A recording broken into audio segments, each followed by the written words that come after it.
News, views, voices of the global Indian community. India abroad. Doing well, great job on the last couple panels, and Neera and I are really excited to be with you.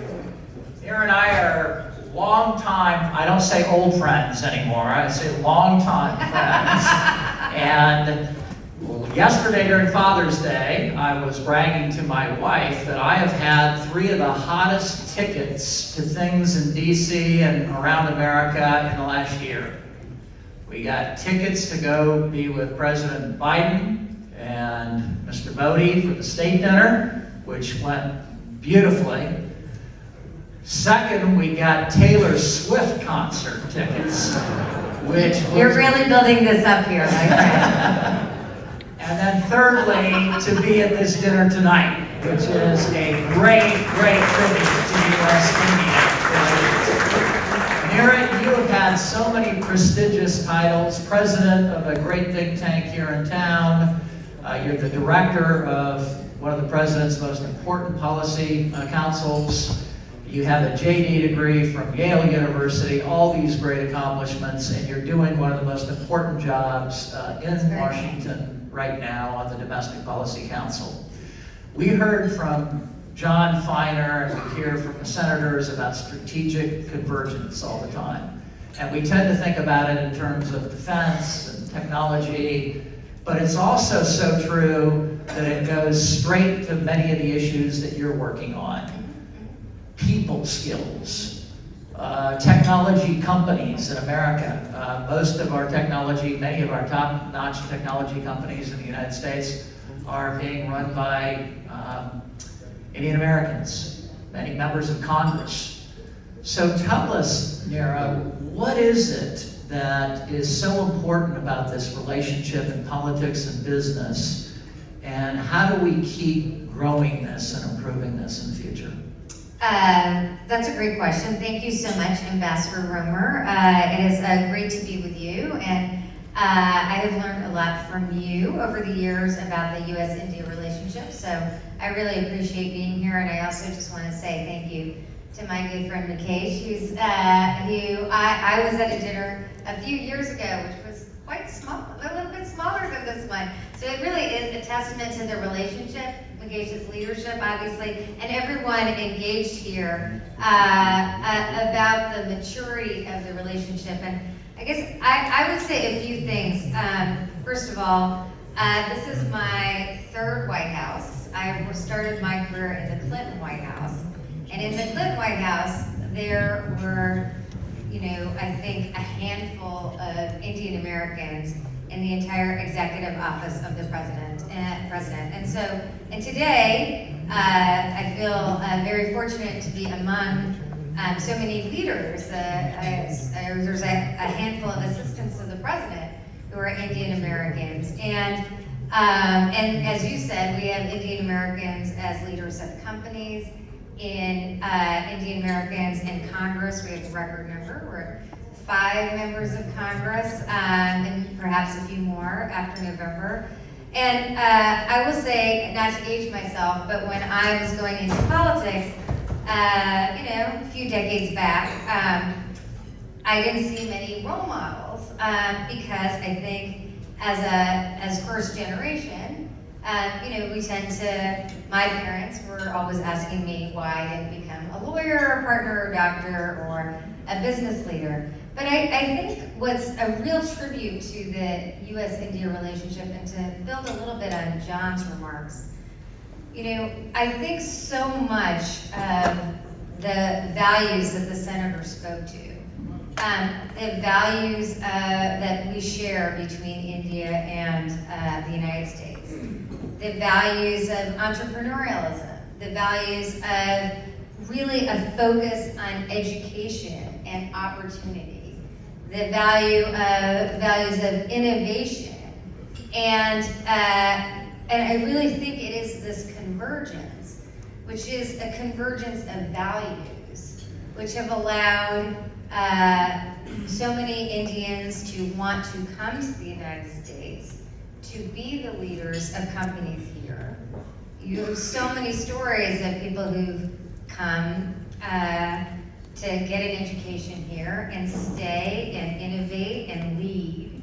And I really do think, I was thinking about this recently, Center for American Progress hosted Vice President Biden about a decade ago before he was going to India, and he did a speech with us before his trip. And he really focused in on this specific issue, which is, you think about India and you think about the children who are going to school to think through those innovations of the future, and just that spirit of connection that brings a lot of those dreamers to come to the United States, get an education here, to lead in creating innovations, not just for the United States, but for the world. And so I very much see these values, the kind of connection of values driving that experience. And just when you think about the IIT model in India, and just the amazing number of business leaders that I just know many from the IIT in India who've created companies here, who are creating innovations here. That's an education model, really not just for India, but for innovation in the world. And so I just think that just creates that dynamic that has been helpful, obviously, to Indian Americans in America, but just remember what an enrichment it has been for America itself. So one of the great things that India has going for it, especially in relation to China, is the demographic dividend. About 65% of the Indian population is under 35.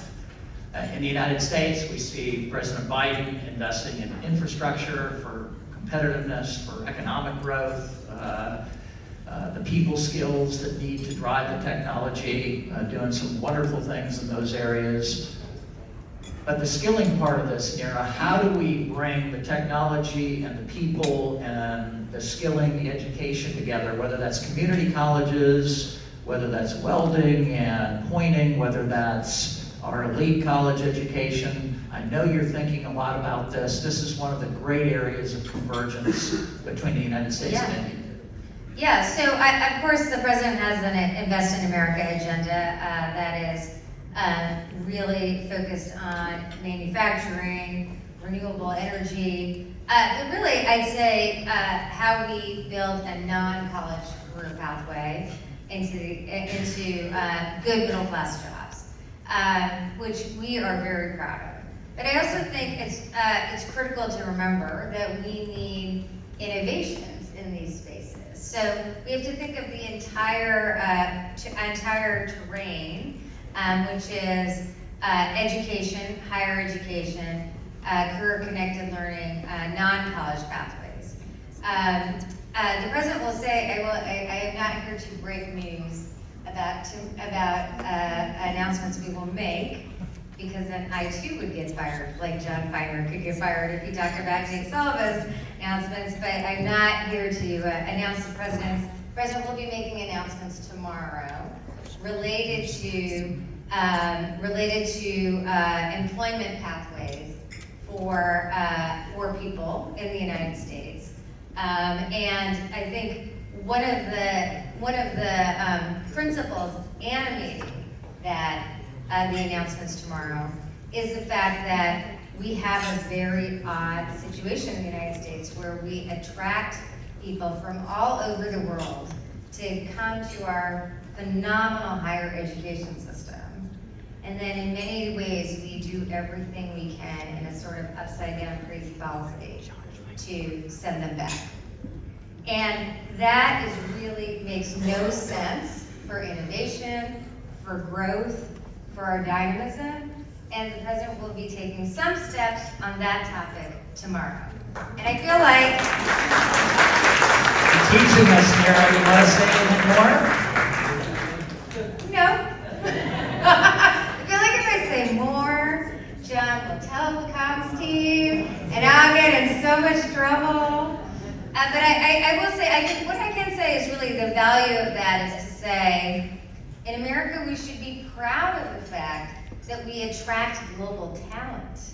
This is part of the unique value proposition of America, and that we should then use that talent for innovation into the future, to build businesses, to create economic growth, instead of sending people, instead of, in essence, repudiating that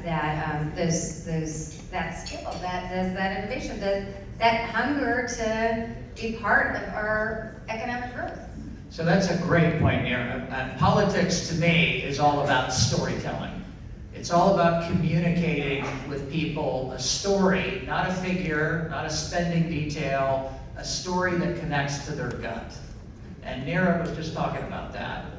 I think it was Cal and Duke that did a study 10 years ago that showed that 23% of technology jobs in America are created by immigrants coming from India and other places in Asia. How do we better tell this story about people coming here legally and coming here to build jobs, create value, do more to achieve the American dream for the middle class? What's your best shot at that, Neera? So I guess I'll try to, how do I put this? I will say, I think we live in a time where there's just a lot of energy or focus on lose-lose propositions, or really win-lose propositions, or my gain is at your expense, or your gain is at my expense. And I think what we have to do is be clearer about how systems of reform can mean economic growth for everyone. And that we really have to push against the kind of zero-sum game that we often see in politics and policy. So that's why I do think it's important to tell the story of how we create economic growth for large numbers of people when we have rational immigration policies, or we have strong investments that go between countries. Because we do, I do think for a variety of reasons, change is scary. People become anxious. It's easy to be fearful. But the antidote to fear is, a vision, facts. I do think facts matter. I still believe facts matter. But I think it is explaining why my success is also your success, or your success is also my success.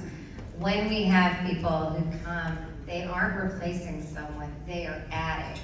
And I think this is why the story of innovation and it's such an American, and I say that consciously, American story, that we have a country where the greatest, innovators in the world want to come, build businesses, and expand opportunity. And they build businesses that employ Americans and people around the world. But we don't want to be we lose so much as a country.